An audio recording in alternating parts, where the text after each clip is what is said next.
அனைவருக்கும் வணக்கம். ஓம் சச்சிதானந்த பரபிரம்மா புருஷோத்தம பரமாத்மா ஸ்ரீ பரஞ்சோதி கல்கியே நமக. ஓம் சச்சிதானந்த பரபிரம்மா புருஷோத்தம பரமாத்மா ஸ்ரீ பரஞ்சோதி கல்கியே நமக. ஓம் சச்சிதானந்த பரபிரம்மா புருஷோத்தம பரமாத்மா ஸ்ரீ பரஞ்சோதி கல்கியே நமக. ஓம்.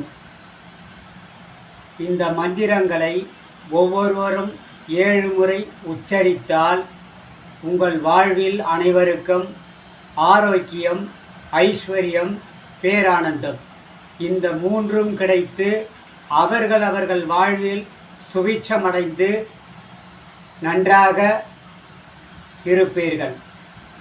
கண்டிப்பாக நீங்கள் இந்த மந்திரத்தை உச்சரிக்க வேண்டும். நன்றி, வணக்கம்.